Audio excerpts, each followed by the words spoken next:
थोड़ा सामने का रास्ता है तो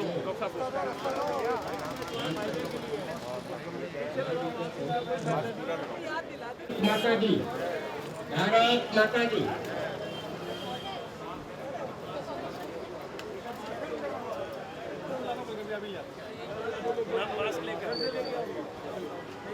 थोड़ा सा निवेदन करता हूँ कि सोशल डिस्टेंसिंग मास्क का सभी ध्यान रखें। कोरोना अभी समाप्त नहीं हुआ है, अभी थोड़ी सी हमें प्रिकॉशन लेके चलना पड़ेगा, तो थोड़ा सा सोशल डिस्टेंसिंग का और मास्क का हम विशेष ध्यान रखें। तो सभी मास्क लगा कर रखें, सोशल डिस्टेंसिंग का भी हम थोड़ा सा ध्यान रखें। आदरणीय डॉक्टर साहब जी हमारे बीच में पधार चुके हैं, मंच से आप सभी की तरफ से सोशल डिस्टेंसिंग का और मास्क का विशेष ध्यान रखना है हमें। स्वागत करें, बड़ी खुशी की बात है। हमारे अपने और जनता की समस्या को कार्य और का निदान करने की जो डॉक्टर साहब कोशिश करते हैं, आप सभी कार्यकर्ताओं की तरफ से उनका आभार व्यक्त करता हूं, उनका अभिनंदन। क्या मोदी जी को हम लाइव देखेंगे। अरुण गुप्ता जी, अशोक जैन जी, मनीष अग्रवाल जी और गरिमा गुप्ता जी।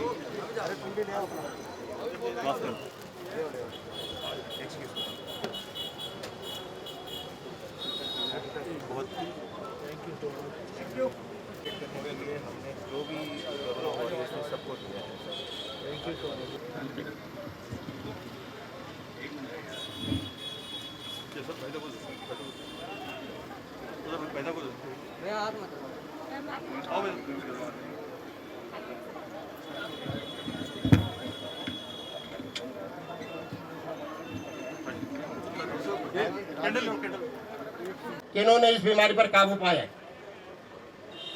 अब वो समय समय पर अगर इस तरह का करते रहते कि अभी ये कोविड की जो बीमारी है पूरी तरीके से समाप्त नहीं हुई है। आदरणीय प्रधानमंत्री मोदी जी को हम लाइव अब देखने वाले हैं। Improvement in accessibility of common men, including poor people to affordable health care. Now there are schemes providing for free treatment for in hospitals up to 5 lakh under Ayushman Bharat Yojana, adequate care for nutrition for pregnant women under Pradhan Mantri Matru Vandana Yojana, clean water to the people under the Har Ghar Jal Mission, bringing behavioral change towards the cleanliness under Swachh Bharat Mission, universal immunization for children under Indradhanush Mission, strengthening health infrastructure by construction of 10 new AIIMS and wellness centers, low cost, high quality generic medicine under PM Janaushadhi Bharatiya Jan Pariyojana. Sir, the importance that has been given by you shows in the last budget that allocation of about 2.23 lakh crores for the health sector, which is about 137% higher than the current fiscal year. Never before the health sector was given such an importance, and the present government under your visionary leadership has did it, sir. Sir, you have been pivotal in bringing this Pradhan Mantri Bharatiya Pariyojana to where it stands today. We can go back, sir. We can see the number of Janaushadhi Kendras in 2014 was mere 86, sir. The strategic interventions by you and the current government gave the required impetus to the scheme. As a result, today 7,499 Janaushadhi Kendras are functional across the state. All the districts of the country has been covered, sir.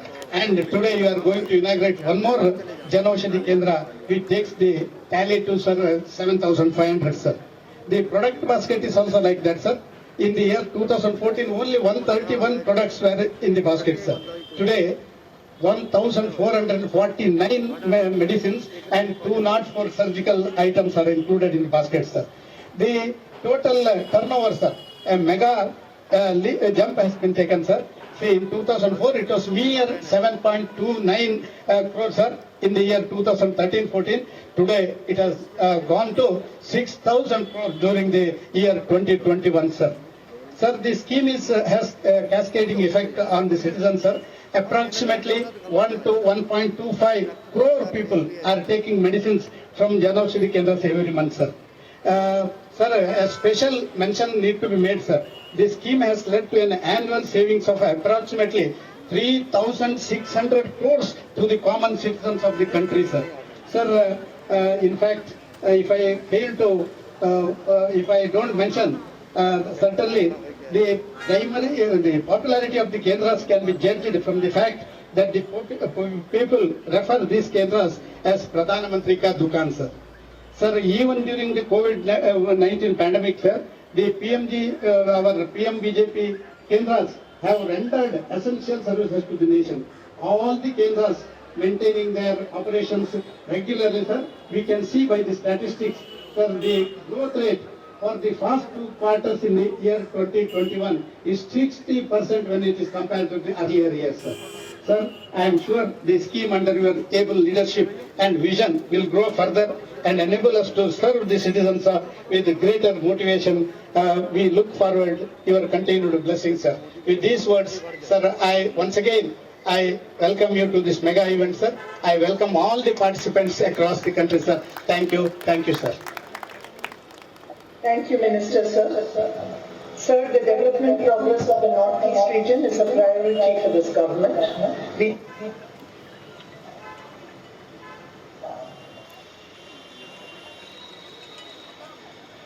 Aushadhi Kendra at Nigrin's, Shillong. Honorable Prime Minister, sir.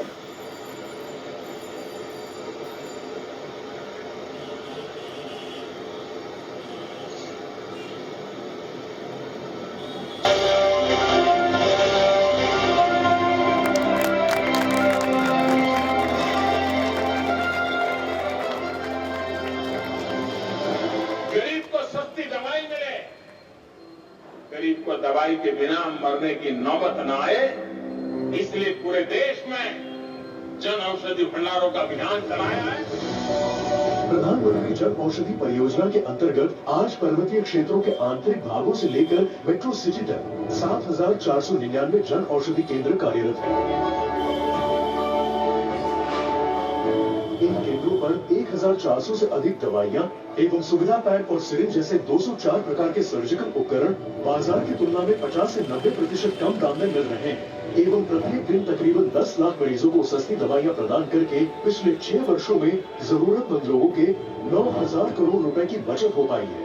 कम दाम पर मिल रही दवाइयां गुणवत्ता में काफी आगे है, क्योंकि यह दवाइयां सिर्फ WHO GMP सर्टिफाइड दवा निर्माताओं से ही खरीदी जाती है और साथ ही NABL लैब से जांच करने के बाद ही इसे भारतीय जन औषधि केंद्र पर पहुंचाया जाता है।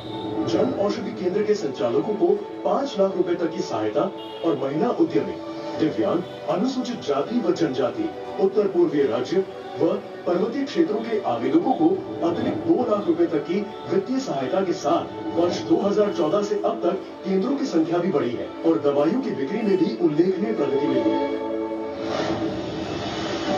इसी उपलक्ष्य में माननीय प्रधानमंत्री जी तीसरे जन औषधि दिवस के अवसर पर 7,500वां जन औषधि केंद्र शिलांग और देश के नागरिकों को समर्पित कर रहे हैं। प्रधानमंत्री जन औषधि केंद्र मरीजों के सच्चे मित्र बनकर उभर रहे हैं। सस्ती दवाइयां हर एक नागरिक को निरोगी बनाएगी और 7,500 प्रधानमंत्री भारतीय जन औषधि केंद्र बनाएंगे स्वस्थ भारत, आत्मनिर्भर Bharat. Thank you, sir. Sir, we also thank Honorable Chief Minister Meghalaya, Shri Conrad Sangma, and Honorable Minister of State, Ministry of Chemicals and Fertilizers, Shri Mansukh Mandaviya, for their presence at the Kendra, sir. Sir, देश के अलग अलग स्थल पर से प्रधानमंत्री भारतीय जन औषधि परियोजना के लाभार्थी केंद्र संचालक अपने अनुभवों को साझा करने के लिए उत्सुक हैं। माननीय प्रधानमंत्री जी से अनुरोध है कि वह योजना के लाभार्थियों के साथ सीधी बात करने का अनुमति दें। प्रारंभ कीजिए।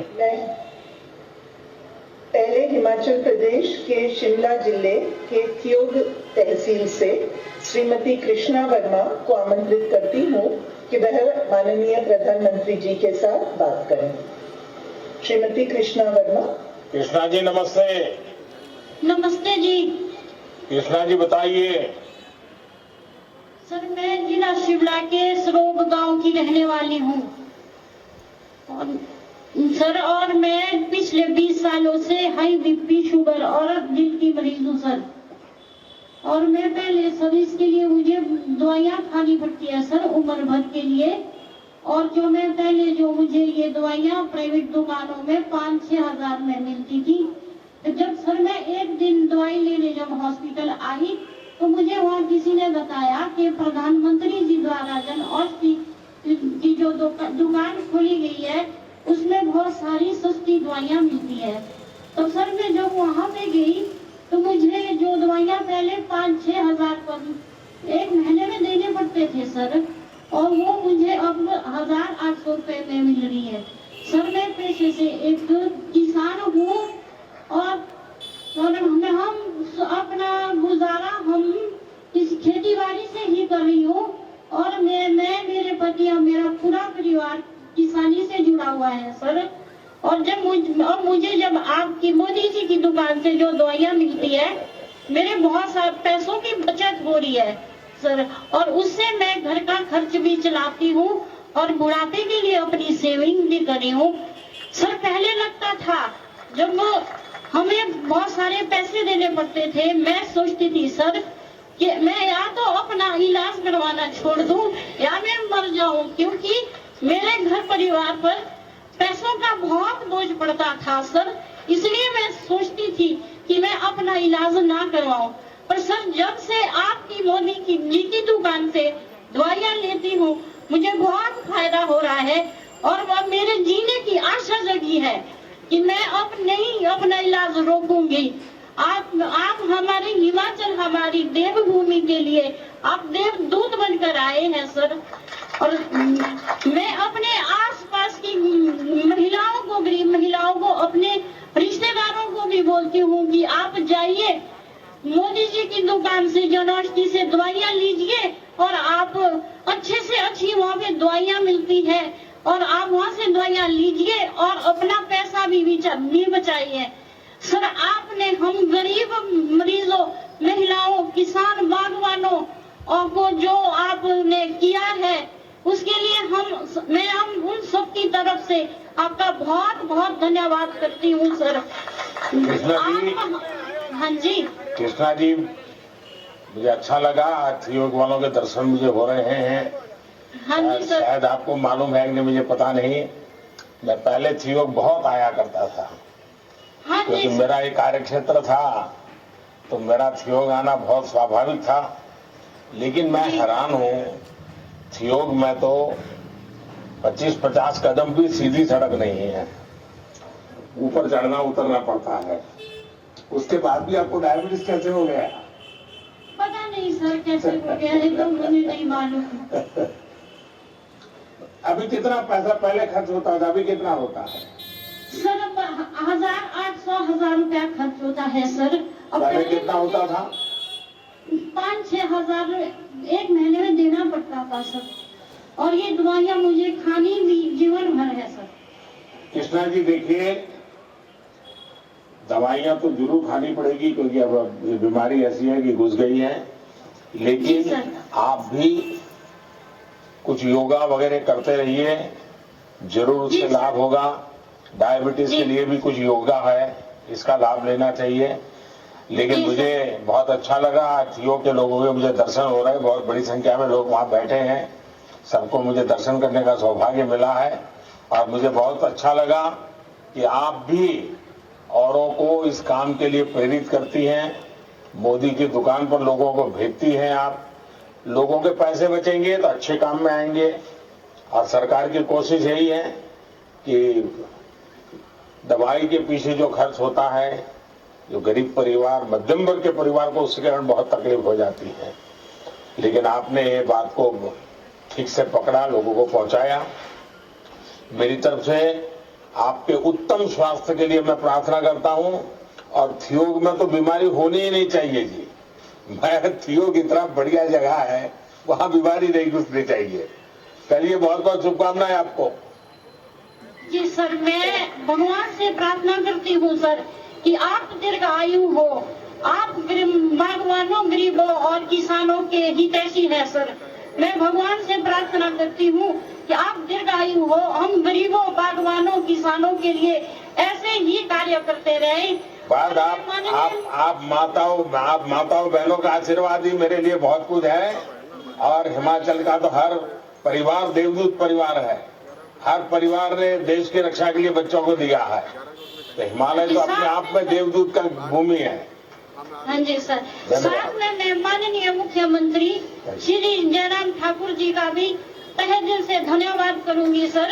ये भी हमारे गरीब किसान, बागवान, महिलाओं के लिए बहुत अच्छे कार्य कर रहे हैं सर।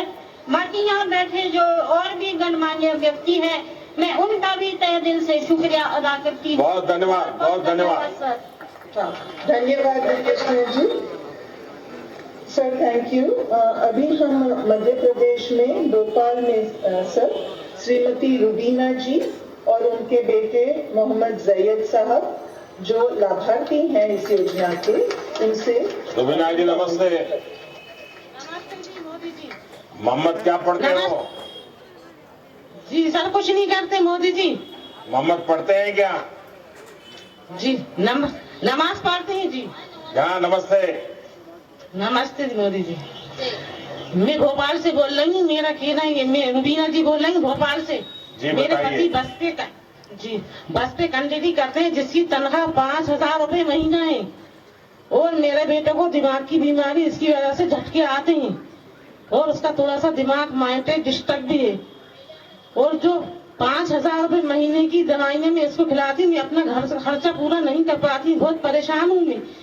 और साथ में कर्जदार भी हूँ और मेरे घर गिरवी रखने की और लोन लेने की नौबत आ चुकी है। लेकिन मेरे पड़ोसी ने मुझे बताया कि मोदी जी की दुकान से सस्ती दवाइयाँ मिल रही हैं। मैं मोदी जी की दुकान गई, वहाँ से सस्ती दवाइयाँ खरीदी, मुझे 2,000 रुपए महीने की मिली। मेरे पैसों की बचत हुई। मुझे बहुत खुशी हुई कि मोदी जी ने हम गरीबों के लिए सहायता करी और आगे भी सहायता करें। मेरा कहना यह है कि हम सभी महिलाओं के लिए मोदी जी की सहायता से जुड़े रहें ताकि मोदी जी हमारे आगे सहायता करें। रुबीना जी, मैं जानता हूँ जब घर में बीमारी आती है और बच्चे की ऐसी स्थिति है, आपको हर पल बच्चे को संभालना पड़ता है, तो मैं जानता हूँ एक माँ को कितनी तकलीफ होती होगी। मैं इसका पूरा अंदाज लगा सकता हूँ। जी सर मैं अपने घर ठीक से नहीं कर पा रही, बहुत परेशान हूँ। और जब बीमारी आ जाती है तो मजबूरी हो जाती है, ये दवाइयों का खर्चा करना ही पड़ता है। अब ये भी सही है कि दवाइयाँ बहुत महंगी होती हैं, तो बस आप गरीबों के लिए, मध्यम वर्ग के लोगों के लिए जो एक दिल में दर्द है, उसी में से ये प्रधानमंत्री जन औषधि योजना का जन्म हुआ। अब तक आप जैसे परिवारों का करीब 9,000 करोड़ रुपए से ज्यादा पैसा बच गया है, क्योंकि दवाइयाँ उनको बहुत कम पैसों में मिल गई और उसके कारण वो पहले दवाई लेते नहीं थे, अब दवाई ले रहे हैं। तो एक तो शरीर को भी लाभ हो गया, पैसे बच गए, तो परिवार को भी लाभ हो गया कि भाई चलो अब अच्छे काम के लिए, बच्चों की पढ़ाई के लिए हम पैसों का खर्च करेंगे।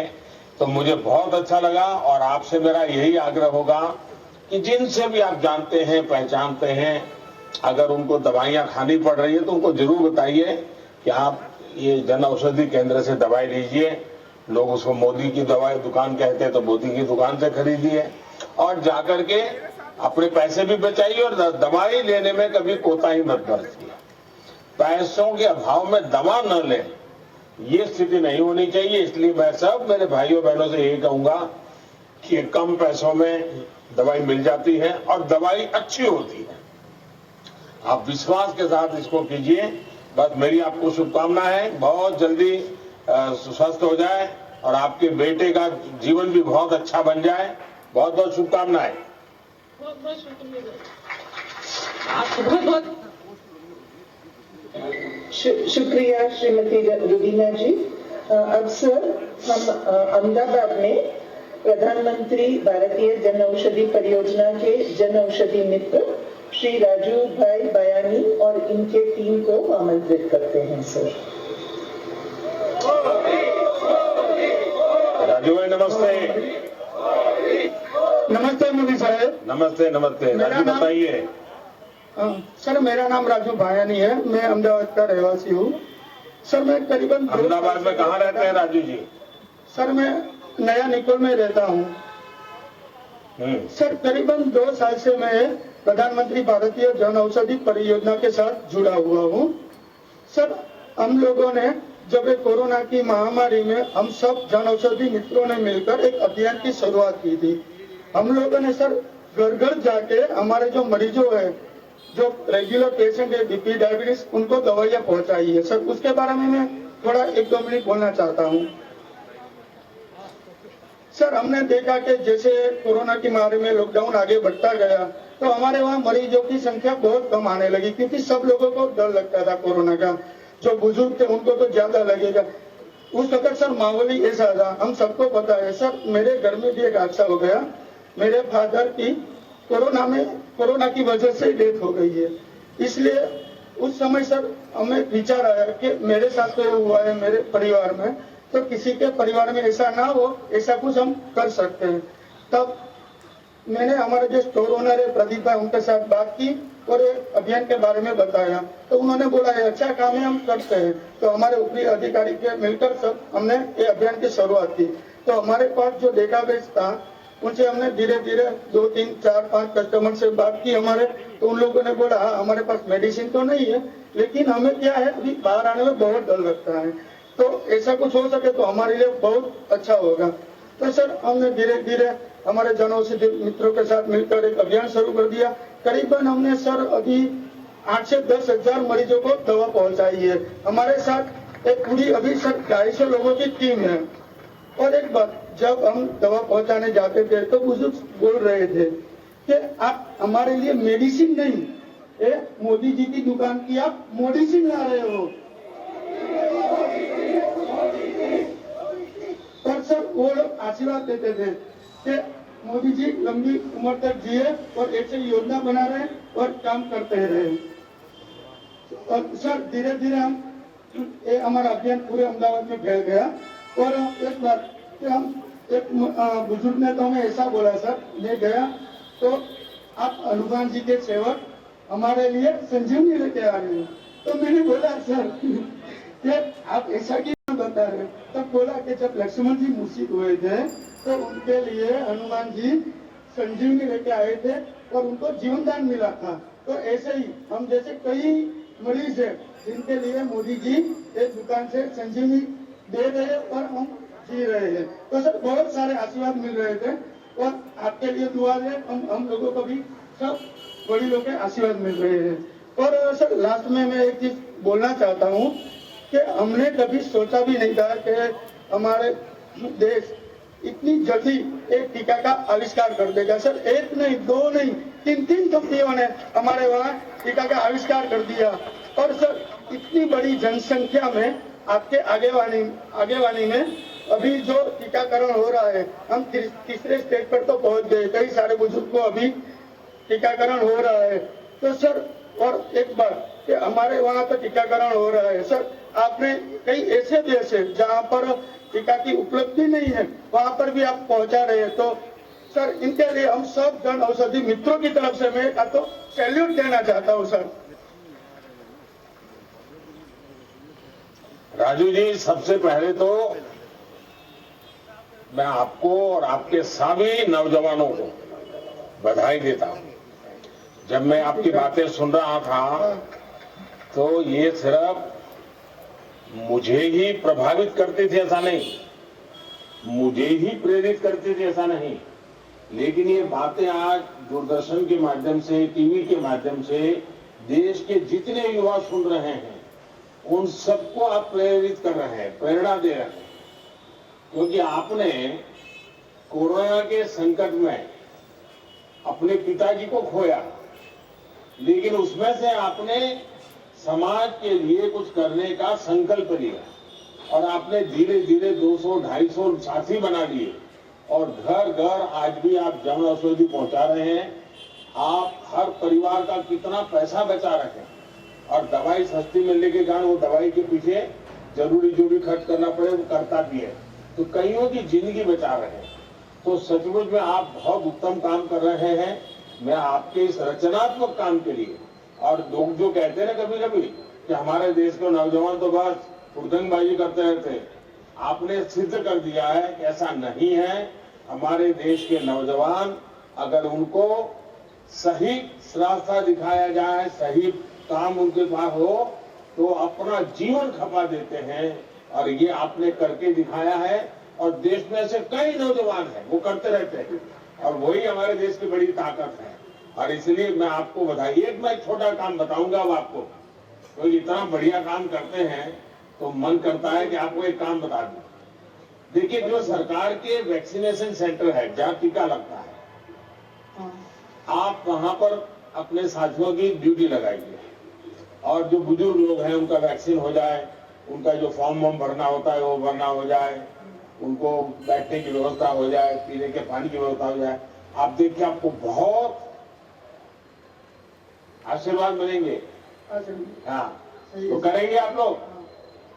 सही में करेंगे सर। बहुत बहुत धन्यवाद कर देंगे हम सर। बहुत धन्यवाद राजू, बहुत धन्यवाद। Thank you sir, thank you, thank you.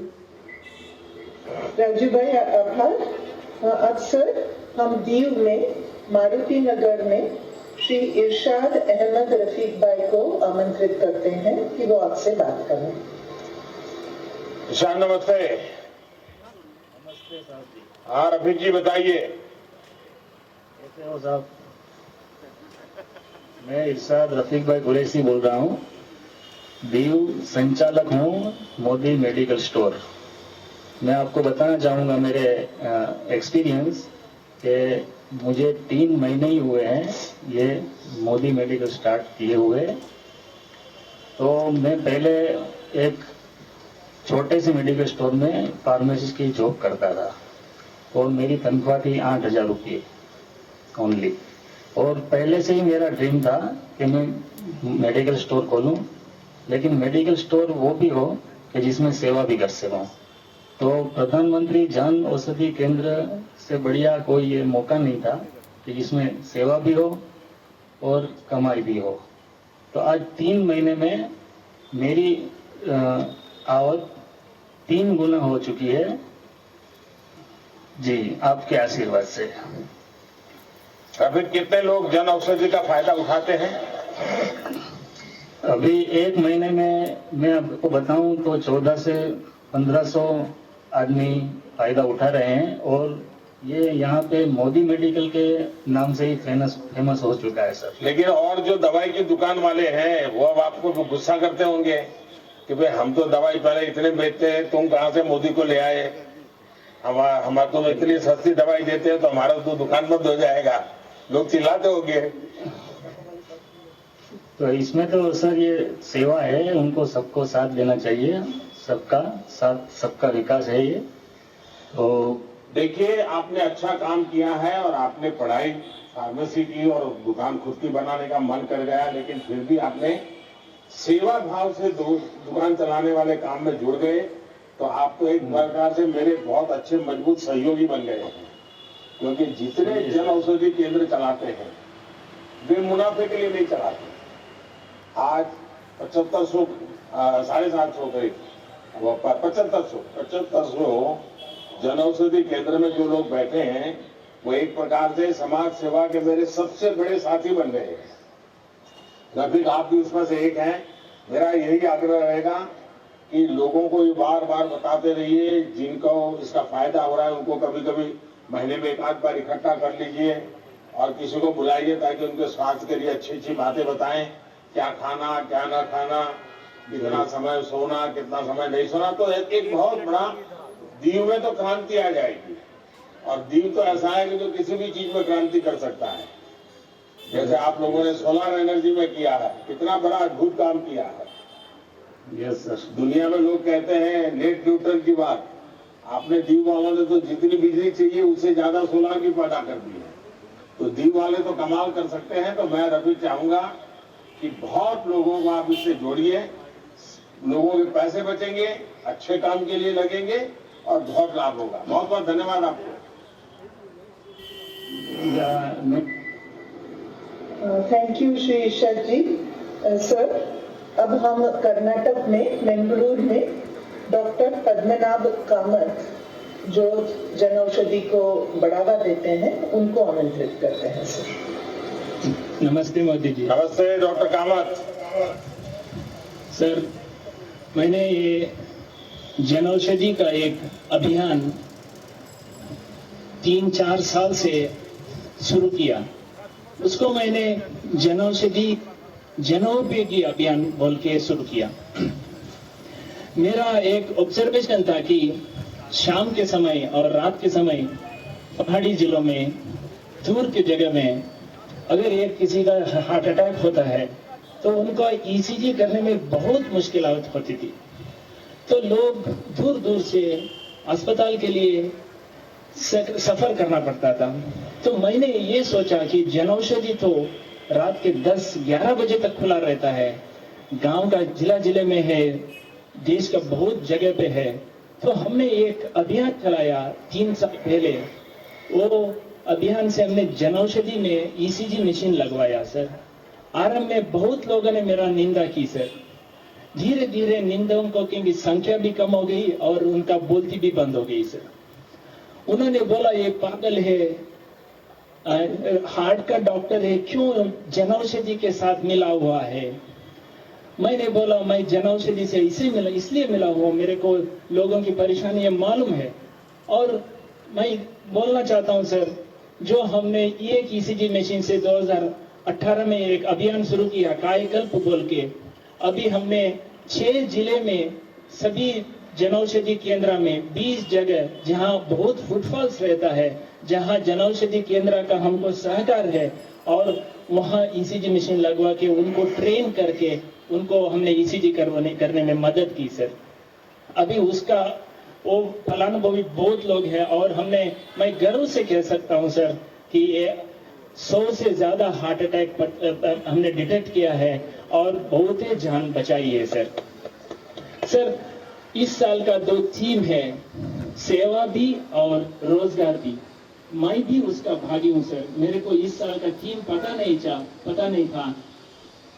2 साल पहले एक युवक मेरे से आके बात किया। वो बोला मेरे को रोजगार नहीं है, मैं मेडिकल शॉप चला रहा था, मैं बर्बाद हो गया, मेरे पास अभी पैसा नहीं है। मैंने अपने हाथ से उसको पैसा देके एक जनऔषधि खुलवाया मंगलोर में, और मेरे को गर्व है सर अभी 2 साल में वो जनऔषधि अभी टॉप है हमारे डिस्ट्रिक्ट में। उसका जनऔषधि में भी हमने ईसीजी मशीन लगवाया है सर।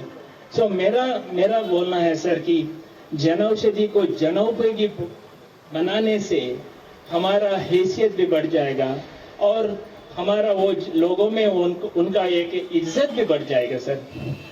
बहुत लोग मेरे से आके बोलते थे, आप इतना बड़े डॉक्टर हो के जनऔषधि पेशेंट को क्यों भेजते हो। मैं बोलता था, मोदी मेडिकल्स पे आपको उसको विश्वास नहीं है, आपको कोई हैसियत पे, मोदी की हैसियत पे कोई डाउट है? नहीं है ना, मेरे को भी डाउट नहीं है। आप जाओ उधर, अच्छी दवा मिलेगी। अभी जो मेरा निंदा करते थे अभी चुप हो गए हैं सर। डॉक्टर कामत, मैं सबसे पहले तो आपके सेवा भाव के लिए बधाई देता हूं। और आप कन्नड़ भाषा से जुड़े हुए हैं, लेकिन आज आपने मुझे एक अच्छा नारा दे दिया, जन औषधि जन उपयोगी। बहुत ही अच्छा आपने हिंदी में नारा दे दिया, जन औषधि जन उपयोगी। और डॉक्टर, आपकी ये इनोवेटिव कल्पना है, ये मुझे लगता है, वैसे आपको देख करके ही लगता है कि शायद सेवा आपके संस्कार है। एक डॉक्टर के नाते जिस सरलता से आप बात बता रहे हैं, यानी हम जो डॉक्टरों की कल्पना करते हैं वो एक सा का मूर्त रूप है आप। और मुझे अच्छा लगा, आपके दर्शन करने का मुझे मौका मिला। और आपने आर्थिक रूप से संकट में एक नौजवान को मदद करके उसको एक अच्छा ही रास्ता दिखा दिया।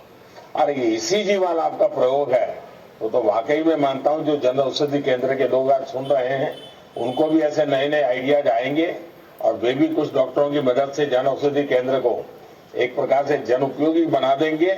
मैं आपको बहुत बधाई देता हूं, बहुत शुभकामनाएं देता हूं। धन्यवाद सर, धन्यवाद। Thank you sir. भारतीय जन औषधि परियोजना के परिवार के कुछ सदस्यों के साथ सीधी चर्चा करने के लिए ऑनरेबल प्राइम मिनिस्टर सर का धन्यवाद। अब सर हम आदरणीय प्रधानमंत्री श्री नरेंद्र मोदी जी के उपस्थिति में विभिन्न श्रेणियों में परियोजना में जिन्होंने काम किया है, प्रशंसनीय प्रयास किया है, उन विजेताओं को माननीय मंत्री श्री गौड़ा जी के हस्तक अवार्ड्स प्रदान करना चाहते हैं। माननीय मंत्री जी की प्रधानमंत्री जी की अनुमति हो तो आगे बढ़े। Thank you sir. प्रथम पुरस्कार जन औषधि चिकित्सक उन डॉक्टर्स के लिए स्थापित किया गया है जो जेनेरिक दवाइयों को बढ़ावा देते हैं और मरीजों को भी जेनेरिक दवाई लेने के लिए प्रेरित करते हैं। This award is presented to doctor Padmanabh Kamath, professor and head of department at MC hospital, Bengaluru.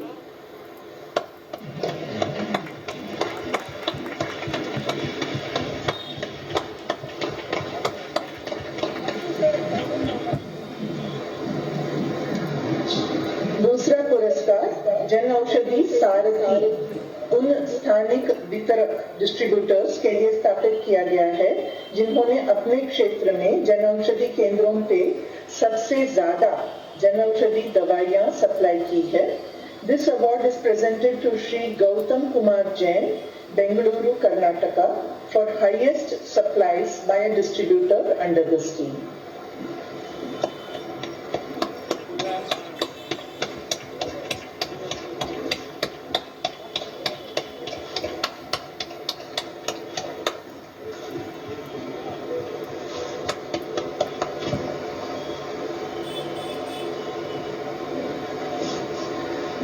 तीसरा पुरस्कार जन औषधि ज्योति उन औषधि केंद्र संचालकों के लिए स्थापित किया गया है जिन्हें महिला उद्यमी चला रही हैं केंद्र को और सबसे ज्यादा बिक्री भी कर रही हैं। और यह पुरस्कार जन औषधि केंद्र मुरादाबाद, उत्तर प्रदेश की संचालक श्रीमती विनीता जैन को हर महीने लगभग ₹8 से 9 लाख की बिक्री करने के लिए दिया जा रहा है। किसी कारणवश श्रीमती विनीता जैन इस कार्यक्रम में उपस्थित नहीं है, परंतु पुरस्कार उनको अपने केंद्र पर पहुंचाया जाएगा। वो शिष्य आ गए।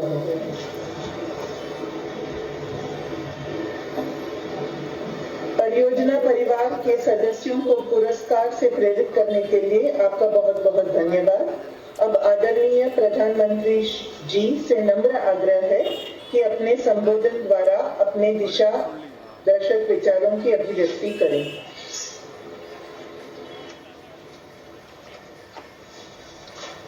नमस्कार। इस कार्यक्रम में मेरे साथ जुड़े केंद्रीय मंत्रिमंडल के मेरे साथी श्री DV सदानंद गौड़ा जी, श्री मनसुख मांडविया जी,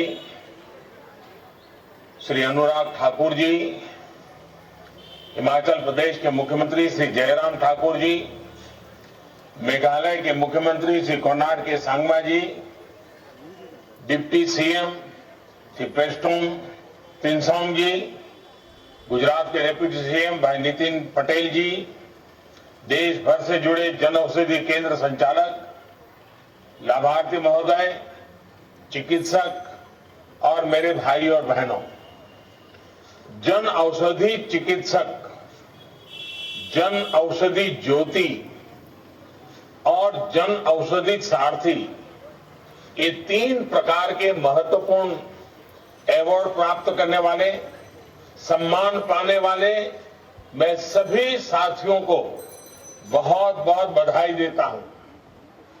साथियों, जन औषधि योजना को देश के कोने कोने में चलाने वाले और इसके कुछ लाभार्थियों से आज मुझे बातचीत करने का अवसर मिला और जो चर्चा हुई है उसमें स्पष्ट है कि ये योजना गरीब और विशेष करके मध्यम वर्गीय परिवारों की बहुत बड़ी साथी बन रही है।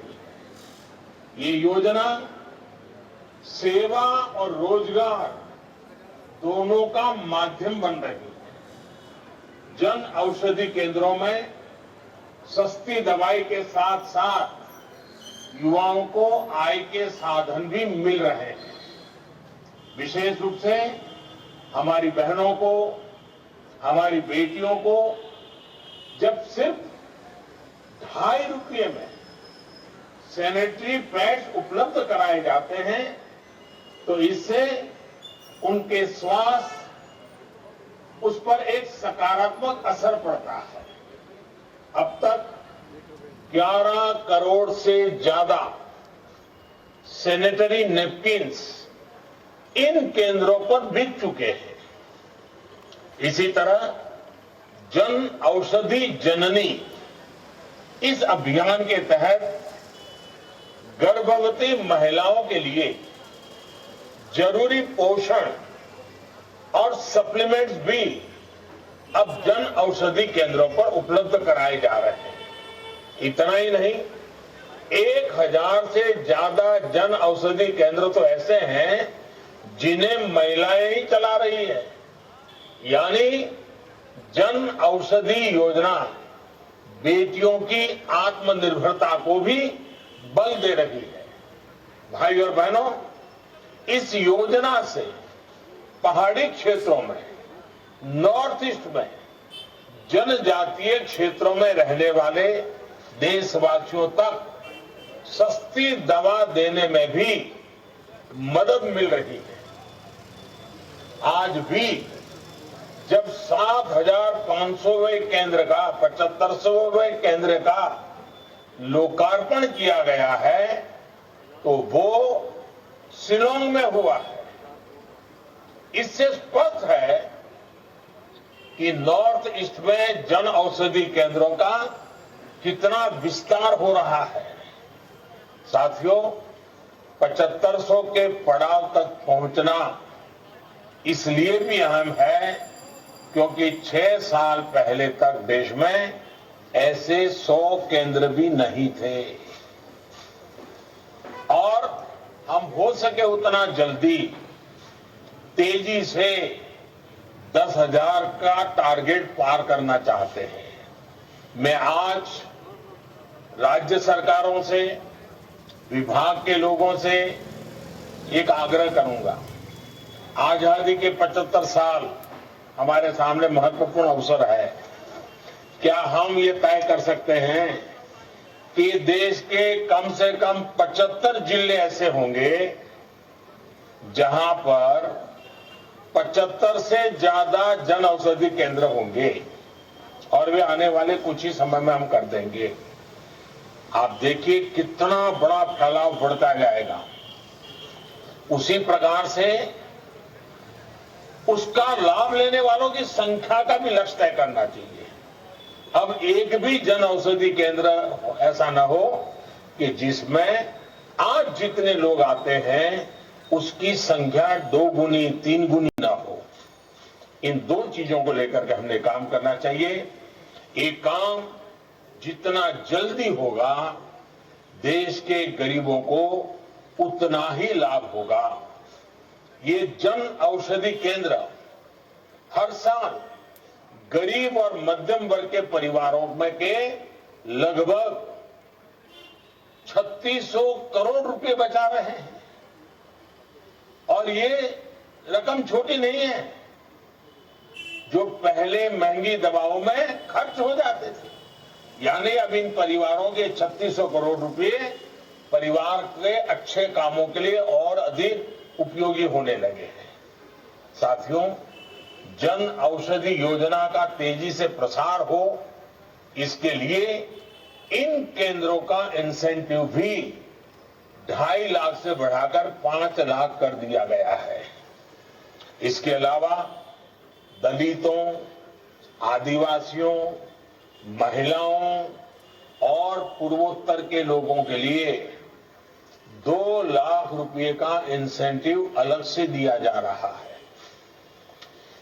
ये पैसा उन्हें अपना स्टोर बनाने, उसके लिए जरूरी फर्नीचर वगैरह लाने में मदद करता है। इन अवसरों के साथ ही इस योजना से फार्मा सेक्टर में संभावनाओं का एक नया आयाम भी खुला है। भाई और बहनों, आज मेड इन इंडिया दवाइयां और सर्जिकल्स की मांग बढ़ी है।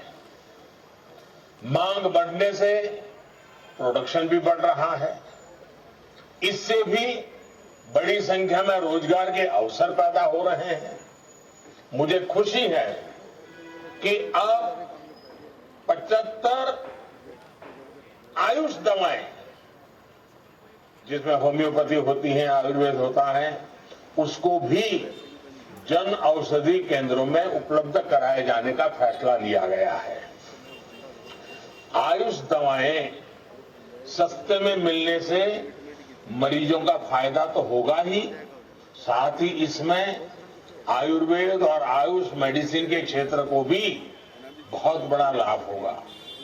साथियों, लंबे समय तक देश की सरकारी सोच में स्वास्थ्य को सिर्फ बीमारी और इलाज का ही विषय माना गया, लेकिन स्वास्थ्य का विषय सिर्फ बीमारी से मुक्ति इतना नहीं है और इलाज तक भी सीमित नहीं है, बल्कि ये देश के पूरे आर्थिक और सामाजिक ताने बाने को प्रभावित करता है। जिस देश की आबादी, जिस देश के लोग,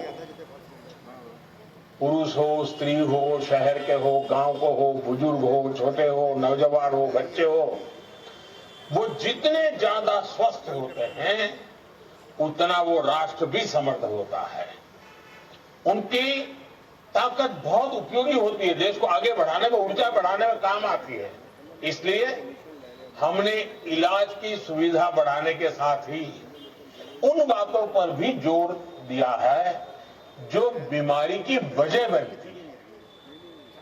जब देश में स्वच्छ भारत अभियान चलाते हैं, जब देश में करोड़ों शौचालयों का निर्माण होता है, जब देश में मुफ्त गैस कनेक्शन देने का अभियान चलता है, जब देश में आयुष्मान भारत योजना घर घर पहुंच रही है, मिशन इंद्रधनुष हो, पोषण अभियान चला, तो इसके पीछे यही सोच थी। हमने हेल्थ को लेकर टुकड़ों टुकड़ों में नहीं, बल्कि एक संपूर्णता की सोच के साथ एक होलिस्टिक तरीके से काम किया। हमने योग को दुनिया में नई पहचान दिलाने के लिए प्रयास किए। आज अंतर्राष्ट्रीय योग दिवस पूरी दुनिया मना रही है और बड़े चाव से मना रही है, जी जान से मना रही है। आप देखिए कितने बड़े गर्व की बात होती है जब हमारे काढ़े, हमारे मसालों, हमारे आयुष के समाधानों की चर्चा करते हैं। इससे पहले जो कभी हिचकते थे वो आज गर्व के साथ एक दूसरे को कहते हैं ये लीजिए। आजकल हमारी हल्दी का एक्सपोर्ट इतना बढ़ गया है कि कोरोना के बाद दुनिया को लगा है भारत के पास तो बहुत कुछ है। आज दुनिया भारत का लोहा मान रही है, हमारी परंपरागत ट्रेडिशनल मेडिसिन का लोहा मानने लगी है। हमारे यहाँ खाने में जो चीजें कभी बहुत उपयोगी होती थी, जैसे रागी, कोरा, कोदा, जवार, बाजरा, ऐसे दर्जनों मोटे अनाजों की हमारे देश में समृद्ध परंपरा है। जब पिछली बार मैं कर्नाटका का मेरा प्रवास था तो हमारे वहां के मुख्यमंत्री येदियुरप्पा जी ने मोटे अनाज का एक बहुत बड़ा शो रखा था और इतने प्रकार के मोटे अनाज जो छोटे छोटे किसान पैदा कर, उसकी इतनी पौष्टिकता है, बड़ा अच्छे से उन्होंने उसको प्रदर्शित किया था। लेकिन हम जानते हैं इन पौष्टिक अनाजों को देश में उतना प्रोत्साहन नहीं किया गया। एक प्रकार से ये तो गरीबों का है, ये तो जिसके पास पैसे नहीं वो खाता, ये मानसिकता बन गई थी। लेकिन आज अचानक स्थिति बदल गई है और स्थिति बदलने के लिए हमने लगातार प्रयास किया है। आज मोटे अनाजों को ना सिर्फ प्रोत्साहित किया जा रहा है बल्कि अब भारत की पहल पर संयुक्त राष्ट्र, यूनाइटेड नेशंस ने, यूएन ने वर्ष 2023 को इंटरनेशनल ईयर ऑफ मिलेट्स की भी घोषित किया है। ये मोटा अनाज मिलेट्स पर फोकस से देश की पौष्टिक अन्न भी मिलेगा और हमारे किसानों की आय भी बढ़ेगी। और अब तो 5 स्टार होटल में भी लोग ऑर्डर करते समय कहते हैं कि हमें वो मोटे अनाज की फलानी चीज खानी है। धीरे धीरे, क्योंकि सबको लगने लगा है कि मोटा अनाज शरीर के लिए बहुत उपयोगी है, और अब तो यूएन ने माना है, दुनिया ने माना है, 2023 में पूरी दुनिया एक वर्ष के रूप में उसको मनाने वाली है। और इसका सबसे बड़ा लाभ हमारे छोटे किसानों को होने वाला है, क्योंकि मोटा अनाज वही पैदा होता है, वही लोग मेहनत करके निकालते हैं। साथियों, बीते वर्षों में इलाज में आने वाले हर तरह के भेदभाव को समाप्त करने का प्रयास किया गया है। इलाज को हर गरीब तक पहुंचाया गया है। जरूरी दवाओं को, चाहे हार्ट स्टेंट्स की बात हो, नी सर्जरी से जुड़े हुए उपकरणों की बात हो, उस कीमतों को कई गुना कम कर दिया गया है। इससे लोगों को सालाना करीब 12,500 करोड़ रुपए की बचत हो रही है। आयुष्मान योजना से देश के 50 करोड़ से ज्यादा गरीब परिवारों को 5 लाख रुपए तक का मुफ्त इलाज सुनिश्चित किया है। इसका लाभ अब तक 1.5 करोड़ से ज्यादा लोग ले चुके हैं। अनुमान है कि इससे भी लोगों को करीब 30,000 करोड़ रुपए की बचत हुई है। यानी जन औषधि, आयुष्मान, स्टेंट और अन्य उपकरणों की कीमत घटने से हो रही बचत को अगर हम जोड़ें, सिर्फ स्वास्थ्य से जुड़ी हुई बातों की मैं बात कर रहा हूं, तो आज मध्यम वर्ग का, सामान्य परिवार का करीब करीब 50,000 करोड़ रुपया हर साल बच रहा है। साथियों, भारत दुनिया की फार्मेसी है, ये सिद्ध हो चुका है। दुनिया हमारी जेनरिक दवाएं लेती है, लेकिन हमारे यहां ही उनको एक प्रकार से उदासीनता रही, प्रोत्साहित नहीं किया गया। अब हमने इस पर बल दिया है। हमने जेनरिक दवाओं पर जितना जोर लगा सकते हैं लगा, ताकि सामान्य मानवी का पैसा बचना चाहिए और बीमारी भी जानी चाहिए। कोरोना काल में दुनिया ने भी भारत की दवाओं की शक्ति को अनुभव किया है। यही स्थिति हमारी वैक्सीन इंडस्ट्री की थी। भारत के पास अनेक बीमारियों की वैक्सीन बनाने की क्षमता थी, लेकिन जरूरी प्रोत्साहन की कमी थी। हमने इंडस्ट्री को प्रोत्साहित किया और आज भारत में बने टीके हमारे बच्चों को बचाने के काम आ रहे हैं।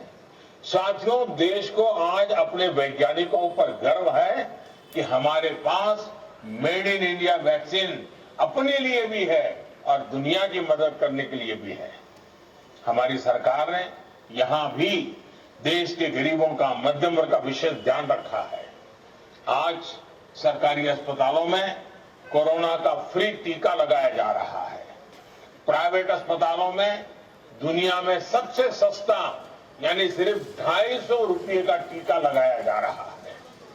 हर दिन लाखों साथियों को भारत का अपना टीका लग रहा है। नंबर आने पर मैं भी अपनी पहली डोज लगवा चुका हूं। साथियों, देश में सस्ता और प्रभावी इलाज होने के साथ साथ पर्याप्त मेडिकल स्टाफ की उपलब्धता भी उतनी ही आवश्यक है। इसलिए हमने गांव के अस्पतालों से लेकर के मेडिकल कॉलेज और एम्स जैसे संस्थानों तक एक इंटीग्रेटेड अप्रोच के साथ काम शुरू किया है। गांवों में 1.5 lakh health and wellness centre बनाए जा रहे हैं, जिनमें से 50,000 से ज्यादा सेवा देना शुरू भी कर चुके हैं। ये सिर्फ खांसी बुखार के सेंटर नहीं है, बल्कि यहां गंभीर बीमारियों के परीक्षण की सुविधाएं देने का प्रयास है। पहले जिन छोटे छोटे टेस्ट को कराने के लिए शहरों तक पहुंचना पड़ता था, वो टेस्ट अब in health and wellness centre पर उपलब्ध हो रहे हैं। साथियों, इस वर्ष के बजट में स्वास्थ्य के लिए अभूतपूर्व बढ़ोतरी की गई है और स्वास्थ्य के संपूर्ण समाधानों के लिए प्रधानमंत्री आत्मनिर्भर स्वास्थ्य योजना की घोषणा की गई है। हर जिले में जांच केंद्र, 600 से ज्यादा जिलों में क्रिटिकल केयर अस्पताल जैसे अनेक प्रावधान किए गए हैं। आने वाले समय में कोरोना जैसी महामारी हमें इतना परेशान ना करे, इसके लिए देश के हेल्थ इंफ्रास्ट्रक्चर में सुधार के अभियान को गति दी जा रही है। हर 3 लोकसभा केंद्रों के बीच एक मेडिकल कॉलेज बनाने पर काम चल रहा है। बीते 6 सालों में करीब 180 नए मेडिकल कॉलेज स्थापित किए गए हैं।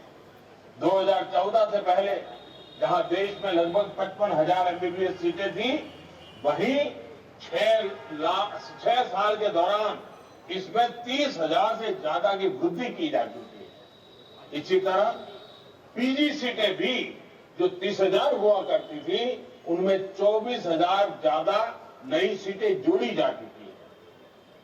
साथियों, हमारे शास्त्रों में कहा गया है, न आत्मार्थम नापि कामार्थम अद्भुत दयाम प्रति, अर्थात औषधियों का, चिकित्सा का ये विज्ञान जीव मात्र के प्रति करुणा के लिए है।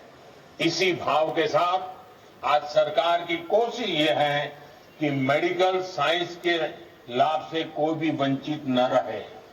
इलाज सस्ता हो, इलाज सुलभ हो, इलाज सर्वजन के लिए हो, इसी सोच के साथ आज नीतियां और कार्यक्रम बनाए जा रहे हैं। प्रधानमंत्री जन औषधि परियोजना का नेटवर्क तेजी से फैले, ज्यादा से ज्यादा लोगों तक पहुंचे, इसी कामना के साथ मैं आप सभी का बहुत बहुत आभार व्यक्त करता हूं। और जिन परिवारों में बीमारी है, जिन्होंने जन औषधि का लाभ लिया है, उनसे मैं कहूंगा कि आप भी अधिकतम लोगों को जन औषधि का लाभ लेने के लिए प्रेरित करें। हर दिन लोगों को समझाइए। आप भी इस बात को फैलाकर उसकी मदद कीजिए, उसकी सेवा कीजिए और आप स्वस्थ रहे। दवाई के साथ साथ जीवन में कुछ अनुशासन का पालन भी बीमारी में बहुत जरूरी होता है, उस पर पूरा ध्यान दीजिए। मुझे आपके स्वास्थ्य की हमेशा कामना रहेगी।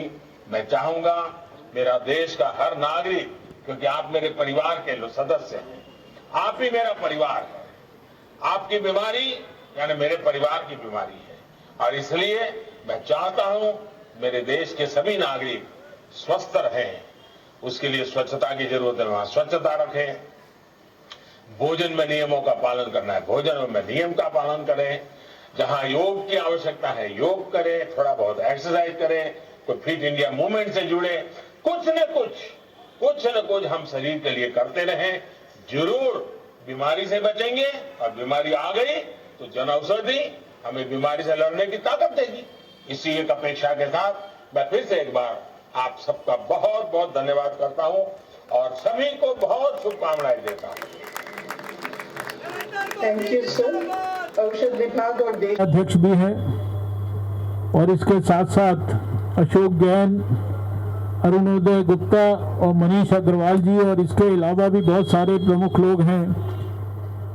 मैं सभी को हृदय से बहुत बहुत बधाई देता हूं, अभिनंदन करता हूं, और आप सबकी ओर से प्रधानमंत्री नरेंद्र मोदी जी को और हमारे भारत सरकार के डिपार्टमेंट ऑफ फार्मास्यूटिकल्स के मंत्री श्री सदानंद गौड़ा जी को, उनके सहयोगी मंत्री मनसुख भाई मंडाविया जी को, एवं समस्त देश भर में जन औषधि केंद्र चलाने वाले भाई बहनों को, जिन्होंने सरकार की इस योजना को अपनाकर अपना भी भला किया है और इसके साथ साथ समाज के लोगों को भी बहुत बड़ी सेवा प्रदान करी है, उनका मैं सबका हृदय से अभिनंदन करना चाहता हूं।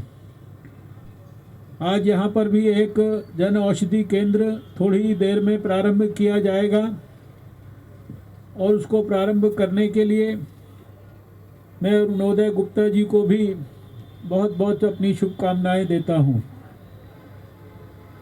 दोस्तों, अभी आपने प्रधानमंत्री जी को और सदानंद गौड़ा जी को बहुत विस्तार से सुना है। शायद इस योजना का जो लाभ है उसको जितना मरीज गहराई से महसूस करते होंगे, उससे ज़्यादा मैं स्वयं व्यक्तिगत तौर पर, जिसने कि लगभग 1983 के अंदर एक कंसल्टेशन प्रैक्टिस शुरू की और दवाइयों को, प्रिस्क्रिप्शन को लिखना और फिर उसके प्रिस्क्रिप्शन को लोगों के द्वारा केमिस्ट की दुकान से खरीदना, और उसमें अगर ब्रांडेड मेडिसिन की जगह अगर जेनरिक मेडिसिन लिखी गई है तो उसमें कितना बड़ा फ़र्क होता है, ज़मीन आसमान का। इसको मैंने खुद महसूस किया है। लोगों को चाहे जो मर्जी गलतफहमी कभी होती रहे, क्योंकि हमारे देश में ये मानसिकता है कि जो चीज़ कम पैसे में मिल जाती है, सस्ती मिल जाती है, उसकी शायद क्वालिटी ठीक नहीं होती है। लेकिन मैं आपको खाली स्वास्थ्य मंत्री होने के नाते नहीं, प्रधानमंत्री नरेंद्र मोदी जी की कैबिनेट का मंत्री होने के नाते नहीं, भारत सरकार ने इस योजना को आंदोलन के रूप में परिवर्तित किया इस नाते नहीं, लेकिन उस नाते ये बात कहना चाहता हूँ कि मैंने स्वयं 35 साल से ज़्यादा, एक प्रकार से 35 साल से भी पहले अपनी कंसल्टेशन प्रैक्टिस को शुरू किया और इसकी जो गहराई है, इसकी व्यवहारिकता है, उसको समझने की कोशिश की है। आज भारत को दुनिया की फार्मेसी क्यों कहा जाता है?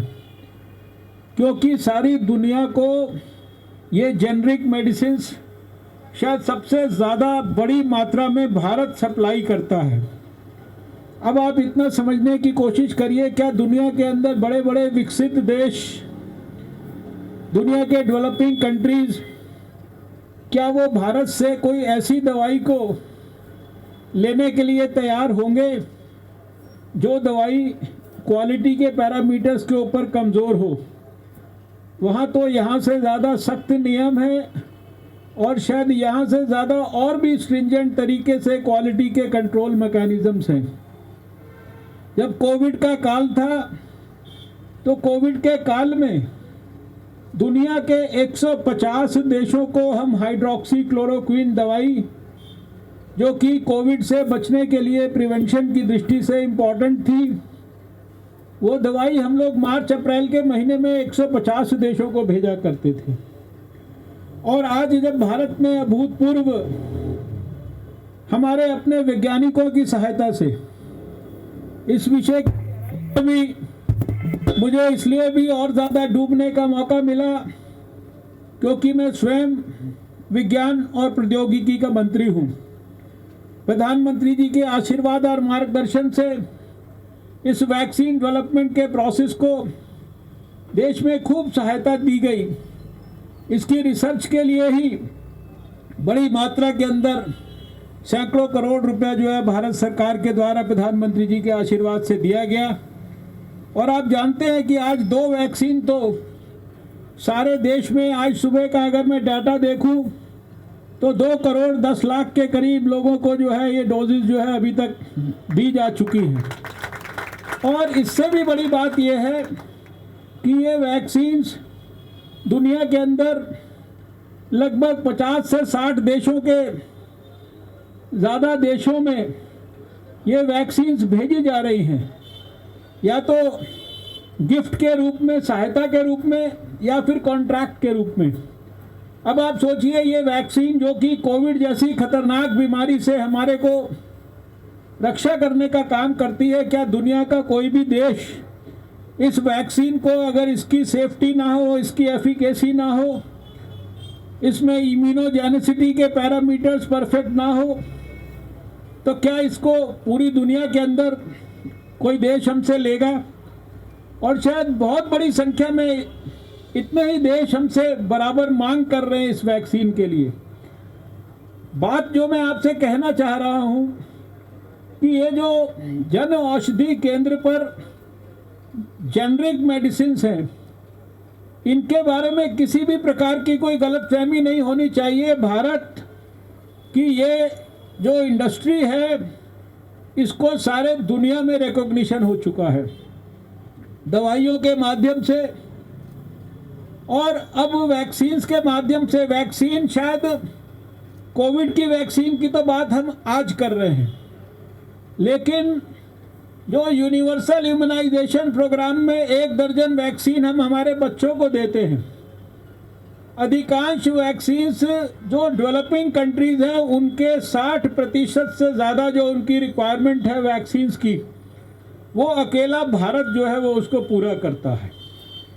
और जैसा कि बताया गया कि ये दवाइयाँ जब इन जन औषधि केंद्रों पर, जन औषधि की दुकानों पर, जिनके बारे में मैं अभी पिछले ही सप्ताह नागालैंड के अंदर था, पिछले ही सप्ताह में मणिपुर में था, और नागालैंड के अंदर भी जो नॉर्थ ईस्ट में जो सबसे कॉर्नर वाला नॉर्थ ईस्ट का भी नॉर्थ ईस्टर्न मोस्ट इलाका था मॉन के अंदर, जिसके एक तरफ अरुणाचल प्रदेश, एक तरफ आसाम, एक तरफ म्यांमार, उस इलाके तक मैं गया।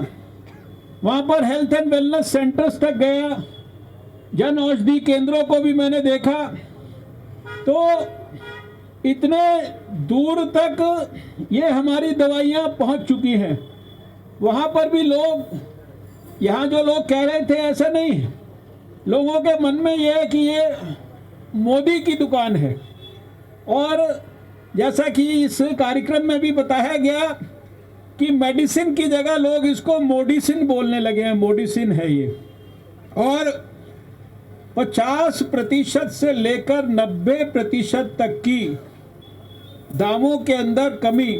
ब्रांडेड जो दवाई है, ब्रांडेड दवा क्या होती है? वो एक कंपनी बनाती है, उस दवा को अपना नाम दे देती है। जैसे आप इंसान को, किसी को कहते हैं ये राजकुमार है, किसी को कहते हैं ये महेंद्र नागपाल है, सब लोग अपना अपना नाम रख देते हैं। कोई गरिमा रख देता है, कोई मंजू रख देता है।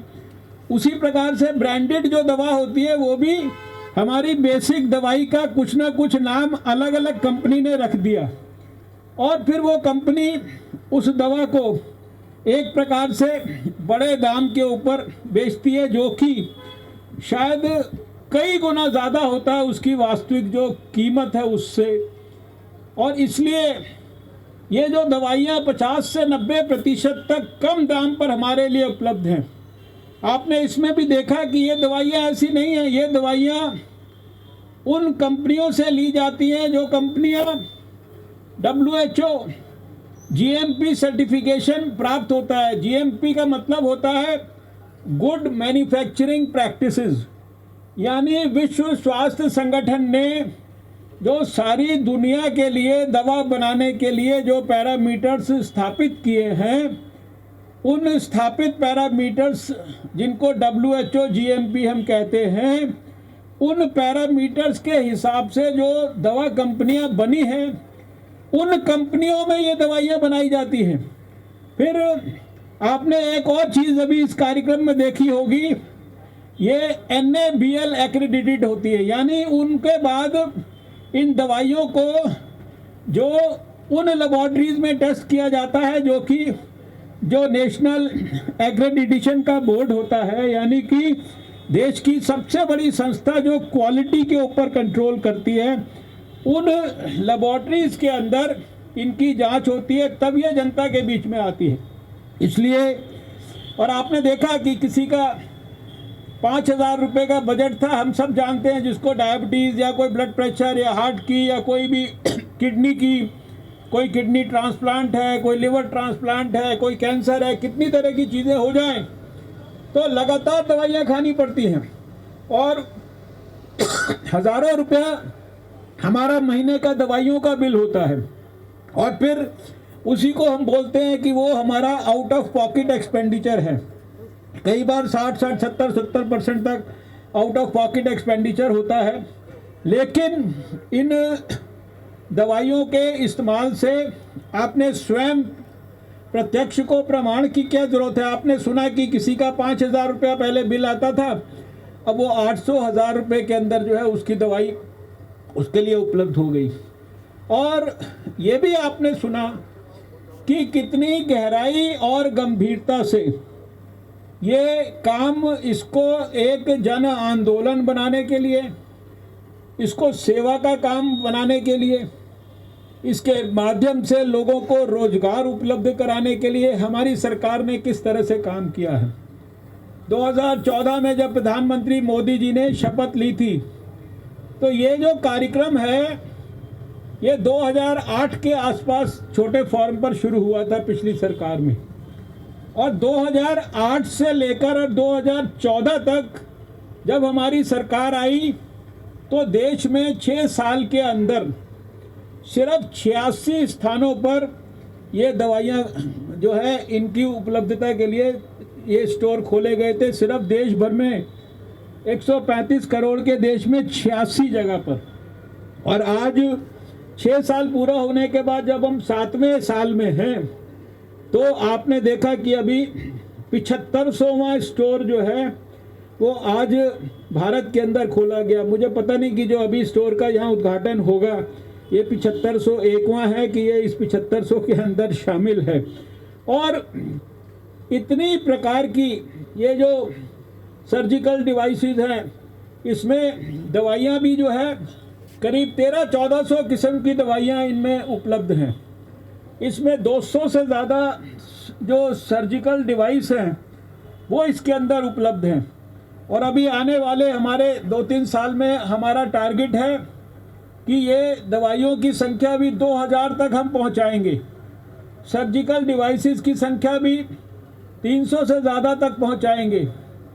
और आप सबको जो सबसे बड़ी बात यह है कि जो स्टेंट होता था, आपके हमारे घर में किसी को भी अगर एंजियोप्लास्टी हुई होगी तो वो जानता होगा कि 2-2, 3-3, 4-4, 5-5 लाख रुपए अस्पताल में खर्चा होता था। और एक एक स्टेंट की भी उसमें कीमत वो लाख के अंदर होती थी, लाखों में होती थी। किसी की 1 लाख, 1.5 लाख, 2 लाख, 2 स्टेंट लग गया तो 3 लाख हो गया। या आज वही संख्या घटकर कुछ हज़ार रुपए रह गई है, क्योंकि सरकार ने ये सारी चीज़ों के ऊपर, प्राइसिंग के ऊपर कंट्रोल किया है और इस प्रकार की चीज़ों को इन सेंटर्स के माध्यम से उपलब्ध कराया है। और जो खासकर हमारी बच्चियां हैं स्कूलों के अंदर, इसको भारत सरकार ने स्वास्थ्य को एक जन आंदोलन के रूप में लिया। और इसके लिए जो इवन बच्चियों के लिए जो सैनिटरी पैड है, ये भी जो है आज 1 रुपये कीमत पर ये जो है यहाँ पर उपलब्ध होता है। जो 4 उसका जो पैकेट है वो सिर्फ 4 रुपये में। जो चीज़ बाज़ार में पहले 7-8 रुपये, 9-10 रुपये की जो है, मैंने जाके कभी ख़रीदा नहीं, लेकिन मुझे पता है कि जो मैं जानकारी प्राप्त करता हूँ उसके आधार पर कि वो 7-8, 9, 10 रुपये तक भी जो चीज़ें मिलती थी, आज वो 1 रुपये का जो है, एक गांव जो है, शहर जो है, सब जगह पर, रूरल इलाकों में सब जगह पर इसके लिए मूवमेंट। और फिर कोई सरकार, उसकी कितनी गहरी सोच है ये भी आप देखिए कि आपके पास साधन नहीं है तो आपको सहायता करने के लिए सरकार 5 लाख रुपए तक की आपको राशि देती है एस्टैब्लिशमेंट करने के लिए। किसी भी कारण से आप समाज में पीछे रह गए हैं, नॉर्थ ईस्ट के हैं, आप दलित हैं या अनुसूचित जाति वर्ग के हैं, या किसी भी कारण से जो है इनके लिए, हमारे शायद बहनों के लिए भी उसके अंदर प्रावधान है, तो उसमें 2 लाख रुपया जो है और एक्स्ट्रा जो है सहायता दी जाती है। यानी सरकार की तरफ से हर प्रकार की सोच और उसके हिसाब से इन जन औषधि केंद्रों को आने वाले समय में आंदोलन के रूप में विकसित करने का काम भारत सरकार ने किया है। मैं ऐसे स्वास्थ्य मंत्री, मुझे इस बात का बहुत संतोष है, खुशी है कि पहली बार बहुत बड़े पैमाने पर स्वास्थ्य को हमारे बजट के अंदर एक इतना बड़ा जंप दिया गया है। और उसमें भी जो फैक्टर्स स्वास्थ्य को सीधे सीधे संबंधित करते हैं, स्वास्थ्य के ऊपर सीधे सीधे अच्छा प्रभाव डालते हैं। मान लीजिए साफ़ पानी की उपलब्धता है, पोर्टेबल वाटर की, पोषण अभियान के माध्यम से हमें बच्चों के लिए, महिलाओं के लिए न्यूट्रिशन की व्यवस्था करनी है।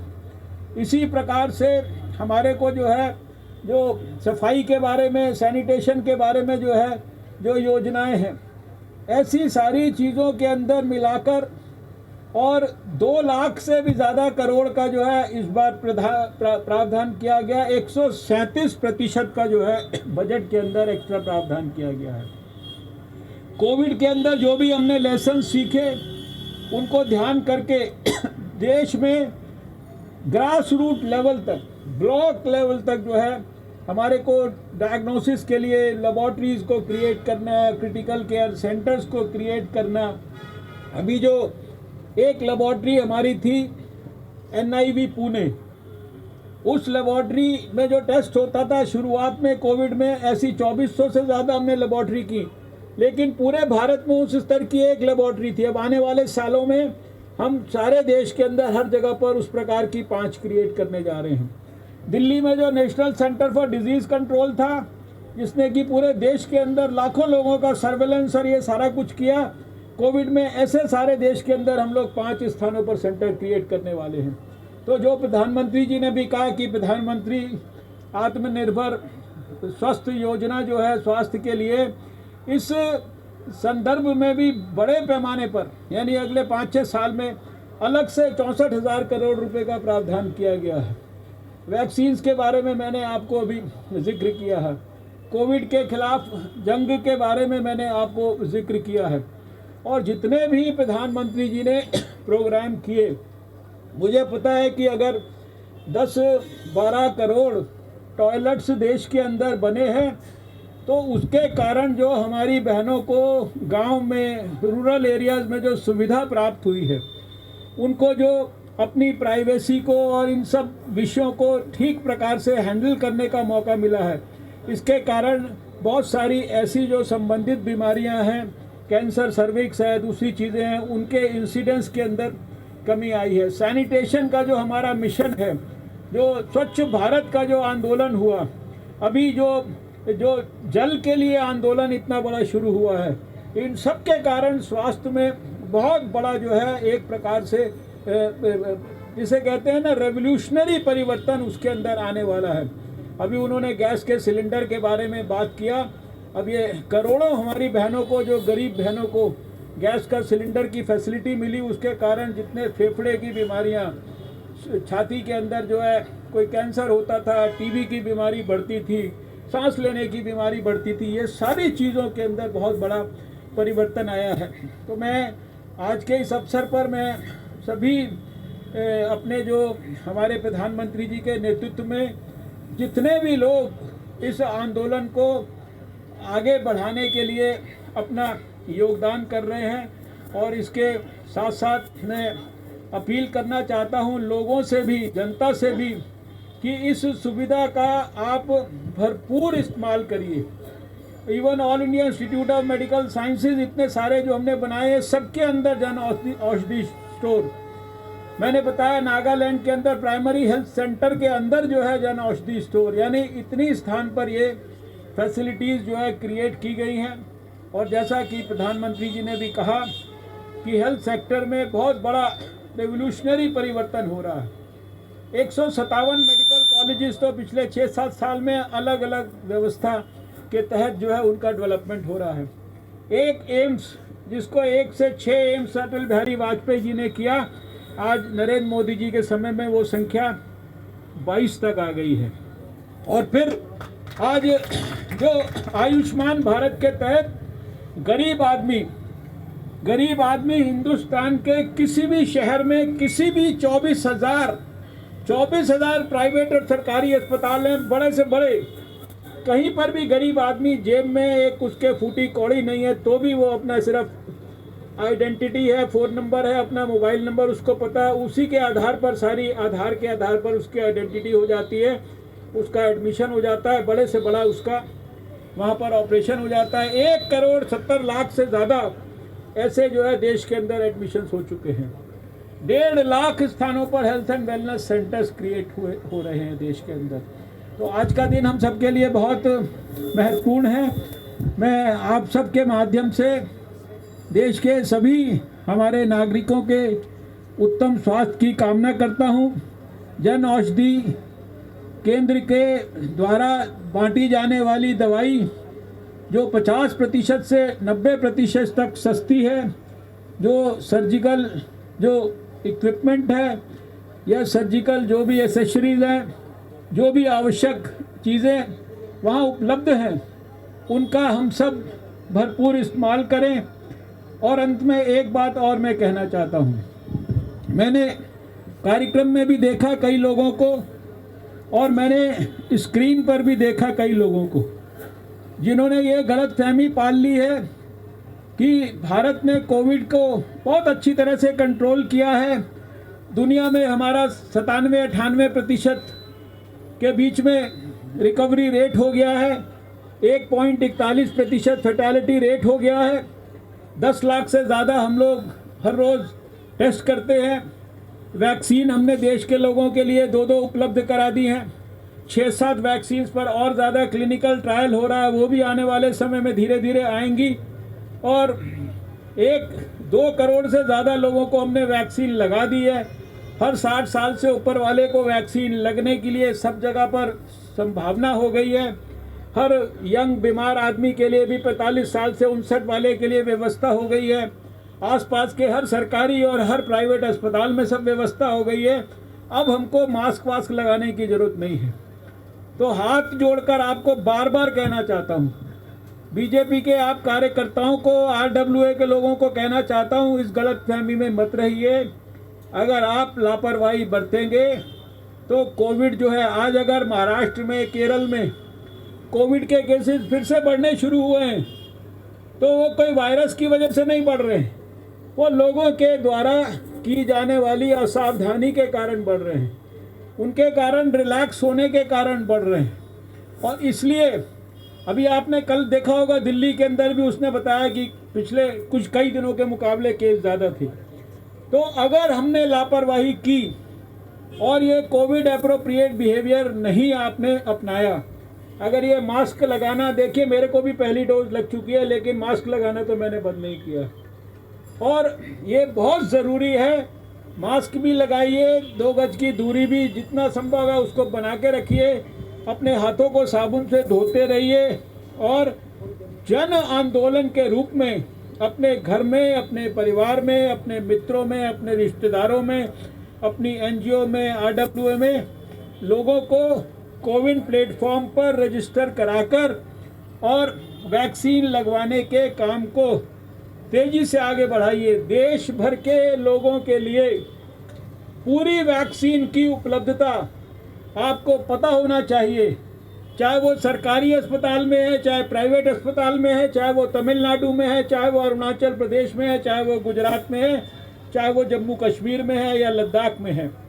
ये सारी की सारी वैक्सीन ये भारत सरकार ने खरीद कर इसको उपलब्ध कराया है सारे देश के लिए। और इस बात का पूरा प्रयास किया है। पिछले समय में आप सुनते थे टेलीविज़न पर लोग कहते थे कि आम आदमी के लिए प्राइवेट अस्पताल में मिलेगी तो 1-1 हज़ार 2-2 हज़ार रुपये तक कीमत होगी, लेकिन सरकार ने पूरी तरह से नेगोशिएशन करके वैक्सीन बनाने वाली कंपनियों से इसकी 150 रुपये तक इसकी कीमत तय कराई। और प्राइवेट अस्पताल को लगाने के लिए, उसके सामान के लिए, उसकी व्यवस्था करने के लिए अधिक से अधिक 100 रुपया लेने के लिए, कोई प्राइवेट अस्पताल कम भी ले सकता है 100 से, ये व्यवस्था की है। इसलिए सरकार पूरी गहराई, गंभीरता, सच्चाई, ईमानदारी से आपके स्वास्थ्य की रक्षा के लिए कृत संकल्प है। उसके लिए सब प्रकार की योजनाओं को क्रियान्वित कर रही है और आने वाले समय में भी हेल्थ के इंफ्रास्ट्रक्चर को, मैन पावर को, उसके प्रिवेंटिव, प्रमोटिव, पॉजिटिव हेल्थ के प्रोग्राम्स को ग्रास रूट लेवल तक स्ट्रेंथन करना चाहती है।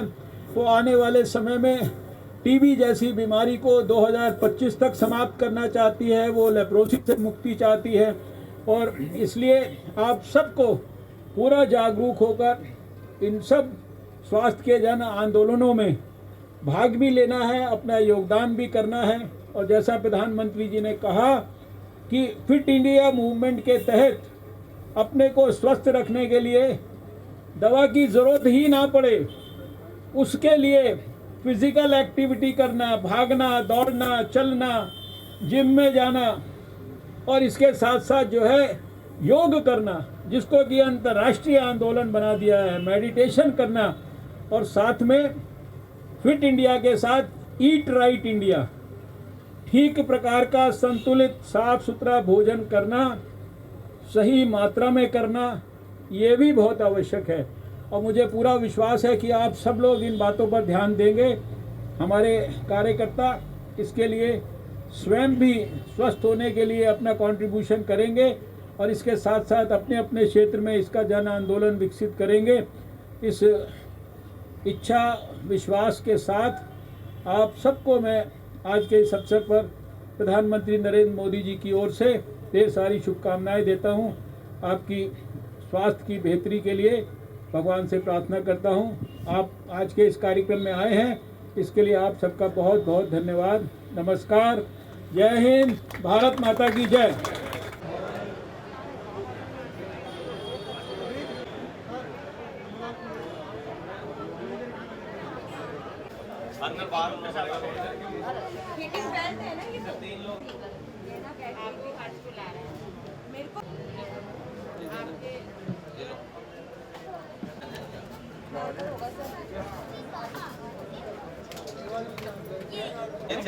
ये चेहरे पे लगाना है, ठीक है। 9 बजे लगाना है और 3 बजे लगाना है। ये एक ये दिन में एक्चुअली चूसनी है। डॉक्टर हर्षवर्धन जिंदाबाद, डॉक्टर हर्षवर्धन जिंदाबाद, नरेंद्र मोदी जिंदाबाद, जिंदाबाद जिंदाबाद, नरेंद्र मोदी जिंदाबाद, जिंदाबाद जिंदाबाद, जय भारत माता की जय, हर्षवर्धन जिंदाबाद, डॉक्टर सबको जय श्री राम, जय श्री राम, जय श्री राम, भारत माता की वंदे। नमस्कार।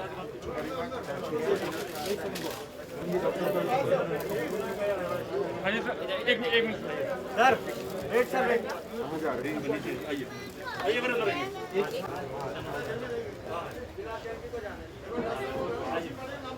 हाँ जी हाँ जी, कोई गाइड तिवारी जी, हरिंदर जी,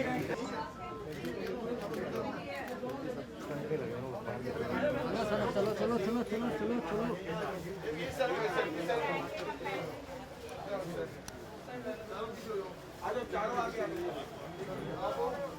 सब ये की बहुत डिमांड आती है जी, जो सैनिटरी पैड है इनका, मतलब ये तो पूरे के पूरे लोग एकदम लोट में कहते हैं कि इनकी सेवा कर रहे हैं, ये बेचारे खरीद नहीं सकते, तो इनके आपके देने से अपनी sugar time to time set कर लेंगे, देख लेंगे।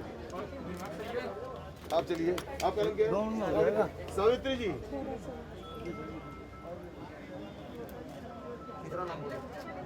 श्रीकांत पांडे जी, श्री देवी, इधर मुंह करो, इधर।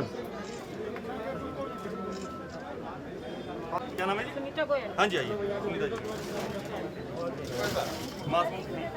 निशी, ऐसे ऐसे आओ। हाँ जी, लो निशी जी आइए। आपको मशीन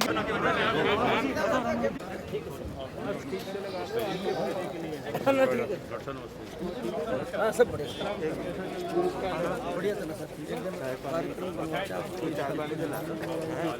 दूसरी जगह नहीं लिखता कुछ चीज